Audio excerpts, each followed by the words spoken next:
O sistema endócrino é responsável pela produção de hormônios. Os hormônios são mensageiros bioquímicos que são lançados na circulação sanguínea para atingir células-alvo e levar uma mensagem. Os hormônios são produzidos por glândulas chamadas de glândulas endócrinas.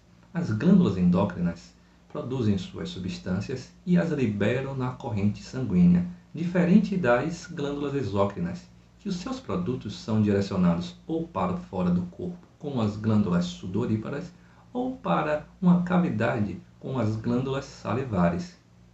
As glândulas sexuais, testículos e ovários são exemplos de glândulas mistas ou anfícrinas, que são glândulas que possuem uma porção endócrina, nesse caso produtora de hormônios sexuais, e uma porção exócrina. No caso das gônadas, a porção exócrina é responsável pela produção de células gaméticas, espermatozoides no homem e ovócitos secundários na mulher. Outra glândula mista importante é o pâncreas, que possui uma porção exócrina associada aos processos de digestão e uma região endócrina associada ao metabolismo da glicose, com a produção de insulina e glucagon.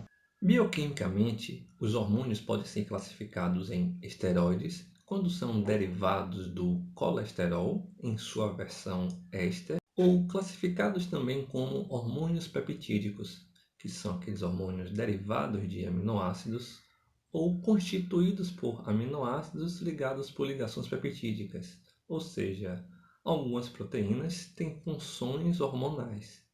O sistema endócrino é comandado pelo eixo hipotálamo-hipofisário. O hipotálamo é um componente muito importante do sistema nervoso central e é formado por neurônios capazes de produzir hormônios. Esses hormônios produzidos por neurônios hipotalâmicos são chamados de neurohormônios. O hipotálamo comunica-se com uma glândula chamada de hipófise, também conhecida como pituitária ou glândula mestra. A hipófise é dividida em 3 regiões distintas: adenihipófise, mesohipófise e neurohipófise. Vamos conhecer melhor cada região dessa logo mais adiante. A adenihipófise é regulada pelo hipotálamo. Já a neurohipófise não produz hormônios, apenas armazena e secreta hormônios produzidos pelos neurônios hipotalâmicos. O ADH, hormônio antidiurético, é um hormônio produzido pelos neurônios do hipotálamo e posteriormente armazenado pela neurohipófise e liberado em pequenas frações o tempo todo. Porém, existem alguns momentos em especial que esse hormônio é liberado em maior quantidade. Se nós transpiramos bastante e ou consumimos pouca água, os nossos rins tendem a trabalhar a partir de informações enviadas pelo ADH a fim de preservar mais água, aumentando a reabsorção de água nos rins. Vamos imaginar que esse hormônio atua em uma região específica do seu rim, chamado de duto coletor de água. As células do duto coletor de água são ricas em proteínas chamadas de aquaporinas, que permitem a passagem de água de onde ela está mais concentrada para onde ela está menos concentrada, permitindo a reabsorção de água nos rins. O consumo de bebida alcoólica pode inibir a ação do ADH. Portanto, os usuários de bebida alcoólica, enquanto estão consumindo suas bebidas, eles podem apresentar um maior volume de urina, mostrando uma perda excessiva de água, uma vez que o ADH não estará presente de forma atuante nos rins para evitar essa perda excessiva de água através de um processo de reabsorção. Conhecendo as consequências da ação e ausência do ADH, nós podemos interpretar que uma pessoa incapaz de produzir ADH, pelo menos em quantidade satisfatória, ela vai urinar em abundância. Quando uma pessoa urina em abundância, ela tem uma doença chamada de diabetes, que significa urinar em abundância.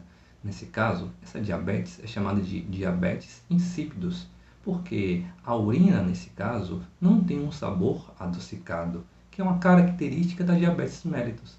Portanto, existem aí 2 tipos de diabetes: a diabetes mellitus, que envolve uma concentração de glicose no sangue, e temos também a diabetes insípidos, que está associada a uma baixa produção ou ausência de ADH.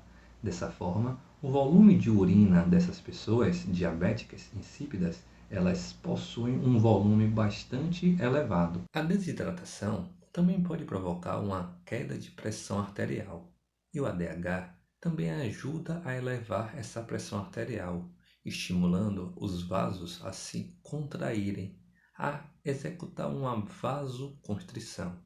Dessa forma, também podemos chamar o ADH de vasopressina, um hormônio que estimula uma vasoconstrição. A ocitocina é um outro hormônio produzido pelos neurônios do hipotálamo que é armazenado na neurohipófise. Quantidades elevadas de ocitocina podem ser encontradas na circulação de uma gestante em trabalho de parto. O endométrio se contrai para expulsar o bebê. Essa contração ela é induzida a partir de um estímulo da ocitocina, que também estimula as glândulas mamárias a liberar o leite durante a amamentação. Outra importância da ocitocina está associada a vínculos afetivos. Quando nós estamos sendo acariciados, sendo bem tratados, tocados por pessoas que nós gostamos, aumenta a liberação de ocitocina. E a presença desse hormônio faz com que os laços amistosos, os laços fraternos, os laços amorosos sejam cada vez mais estreitados. E nós só vamos parar de produzir ocitocina quando nós morrermos, pois um corpo morto, quando estimulado, não é capaz de reagir produzindo ocitocina. Se gostou do conteúdo, deixe um like no vídeo e se inscreva no canal. Acompanhe também as nossas redes sociais.